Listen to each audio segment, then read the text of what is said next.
संस्कृत राष्ट्रभाषा बननी थी। डॉक्टर अंबेडकर ने संस्कृत को राष्ट्रभाषा बनाने के लिए प्रस्ताव भी पास किया। उनका प्रस्ताव फेल किसने कराया? नेहरू जी ने। भारत का जो झंडा डिजाइन हुआ था, नेशनल फ्लैग, वो भगवा कलर का था, उसमें ओम लिखा हुआ था, भगवा झंडा ओम निशान। किसने विरोध किया? नेहरू जी ने। दूसरा झंडा डिजाइन हुआ, भगवा रंग का झंडा, उसमें वंदे मातरम। किसने विरोध किया? नेहरू जी ने। भारत का जब नेशनल एंथम डिसाइड हो रहा था, राष्ट्रगान, तो सब एक मत से कह रहे थे, क्योंकि पूरा फ्रीडम स्ट्रगल वंदे मातरम से हुआ है, तो हमारा जो राष्ट्रगान होना चाहिए वो भी वंदे मातरम होना चाहिए। किसने विरोध किया? नेहरू जी ने। और क्या किया? जनगण मन को राष्ट्रगान बनवा दिया।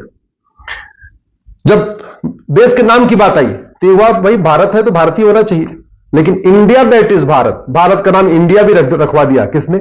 नेहरू जी ने। क्योंकि उस समय नेहरू जी की चलती थी, कांग्रेस की चलती थी, ज्यादातर मेंबर संविधान सभा में कांग्रेस के थे, तो नेहरू जी का एक तरीके से पूरा उनके ऊपर कंट्रोल भी रहता था।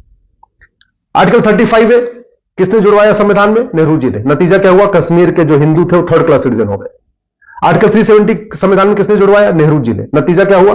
अलगाववाद बढ़ा, आतंकवाद बढ़ा, कश्मीरियों का नरसंहार हुआ, बहन बेटियों का बलात्कार हुआ, हजारों सैनिक मारे गए, हजारों हमारी बहन बेटियां विधवा हो गई, पलायन हुआ। किसके कारण? आर्टिकल 370 के कारण। संविधान का आर्टिकल 13 कहता है सारी कुरीतियां खत्म करना है, सारी कुप्रथाएं खत्म करना है। कभी नेहरू जी ने उस पर संसद में चर्चा ही नहीं किया, इसलिए जितनी विदेशी कुरीतियां मुगलों के समय से चल रही थी वो यथावत चलती रही। आर्टिकल 25 में एक प्रोपोगेट वर्ड किसने जुड़वाया था? नेहरू जी ने। नतीजा क्या हुआ? पूरे देश में धर्मांतरण हुआ और आज की डेट में 9 राज्यों में, 200 जिलों में, 900 तहसीलों की डेमोग्राफी बदल चुकी है। आर्टिकल 30 माइनॉरिटी का कॉन्सेप्ट किसके कहने पाया? नेहरू जी के कारण। अल्पसंख्यक बहुसंख्यक का जो खेल चल रहा है, जो तुष्टिकरण चरम पे है, वो संविधान में आर्टिकल 29-30 जो माइनॉरिटी शब्द आया उसके कारण है। और इसके मूल प्रणेता, इसके डिजाइनर कौन है? नेहरू जी। कभी नेहरू जी ने जो गुलामी के नाम चल रहे हैं भारत में, उसको हटाने का प्रयास नहीं किया। एक भी गुलामी का नाम नेहरू परिवार ने नहीं हटाया। एक भी गुलामी का निशान काशी, मथुरा, भद्रकाली, भोजशाला, अटाला, अयोध्या, जितने भी है, एक भी जो गुलामी के निशान है उसको रिस्टोर करने की प्रयास नहीं किया। एक भी गुलामी की कुरीतियों को खत्म करने के लिए नेहरू जी ने कोई प्रयास नहीं किया। एक भी गुलामी की कुप्रथाओं को खत्म करने के लिए नेहरू परिवार ने कोई प्रयास नहीं किया। गुलामी की शिक्षा जो मुगलों के समय से मदरसे चल रहे थे, अंग्रेजों के समय से मिशनरी स्कूल चल रहे थे, उसको किसने आगे बढ़ाया? नेहरू जी ने। गुलामी की जो चिकित्सा व्यवस्था है उसको मजबूत किया और भारत की चिकित्सा व्यवस्था को बर्बाद करने के लिए कानून किसने बनाया? 1954 में नेहरू जी ने। भारत में 1894 में लैंड एक्विजिशन एक्ट बन गया था। अंग्रेजों ने पूरे देश की जमीन मिशनरीज को बांट दिया था। मुस्लिम्स को जमीन नहीं मिली थी, हालांकि उसके पहले मुगलों समय में सारी जमीनें मुस्लिम्स को मिल चुकी थी, लेकिन फिर 1954 में वक्फ एक्ट बना के नेहरू जी ने वक्फ बोर्ड गठित कर दिया। भारत में गुलामी की पुलिस व्यवस्था बदलने के लिए कभी भी नेहरू परिवार ने प्रयास नहीं किया। गुलामी की कर व्यवस्था बदलने के लिए नेहरू परिवार ने कभी प्रयास नहीं किया।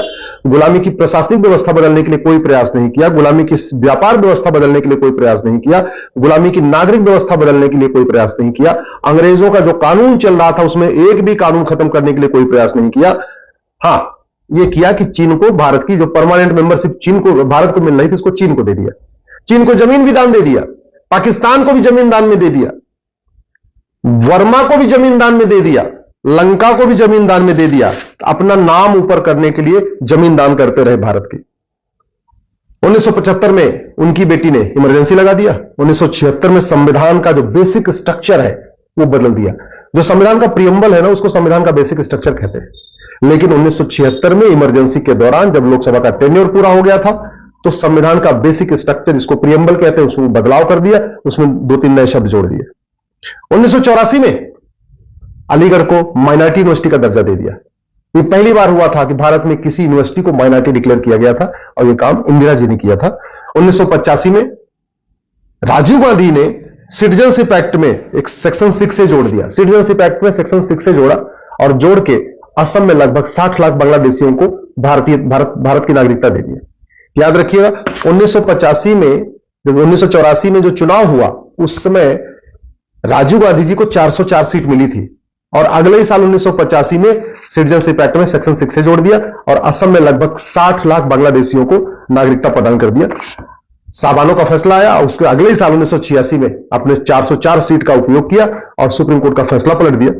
1991 में कांग्रेस ने एक प्लेस ऑफ वर्शिप एक्ट बना दिया और हिंदू जैन बौद्ध सिख के लिए कोर्ट जाने का रास्ता बंद कर दिया कि अब हम कोर्ट जाके अपने हमारे जो मठ मंदिर तोड़े गए थे, जो मुगलों के द्वारा तोड़े गए थे, उनको रिस्टोर न कर सके, उसके लिए 1991 में प्लेस ऑफ वर्शिप एक्ट बना दिया।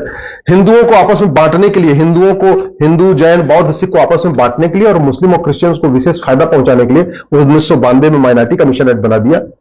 1995 में जो वक्फ एक्ट नेहरू जी ने बनाया था 1954 में, उसको वापस लिया और बहुत ही खतरनाक 1995 में वक्फ एक्ट बना दिया। उसके बाद फिर 2004 में national commission minority education institution act बनाया और उसके बाद अलीगढ़ पहली बात 1984 में अलीगढ़ यूनिवर्सिटी को माइनॉरिटी का दर्जा दिया। फिर 2004 में बाकायदा कानून बनाया और पूरे देश की यूनिवर्सिटीज को माइनॉरिटी यूनिवर्सिटी घोषित करना शुरू किया और जामिया भी उसी कानून के अंतर्गत हुई है।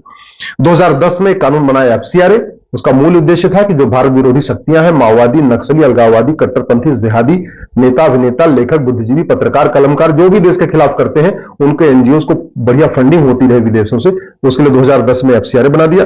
2012 में राइट टू एजुकेशन एक्ट को बदला, मदरसों को राइट टू एजुकेशन एक्ट के दायरे से बाहर निकाल दिया। इसका मतलब यह हुआ कि जो शिक्षा अधिकारी है, एजुकेशन ऑफिसर्स होते हैं, वो जाके ये ना देख पाए कि मदरसों में क्या पढ़ाया जाता है, मदरसों में कौन पढ़ा रहा है, मदरसों का सिलेबस क्या है, मदरसों का करिकुलम क्या है। इसके लिए 2012 में बाकायदा मनमोहन सिंह जी की सरकार ने, या सोनिया गांधी जी उसको सरकार कह लीजिए, उन्होंने राइट टू एजुकेशन एक्ट को ही बदल दिया।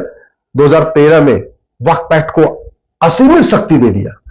2013 में जैन को भी अल्पसंख्यक घोषित कर दिया। तो अगर आप ध्यान से देखें तो 53 साल राज किया कांग्रेस ने, उसमें 50 से ज्यादा ऐसे घटिया कानून बनाए जिसका मुख्य उद्देश्य था कि भारत की संस्कृति बर्बाद हो जाए, सनातन धर्म बर्बाद हो जाए, भारत धीरे धीरे गुलामी की ओर चलता जाए।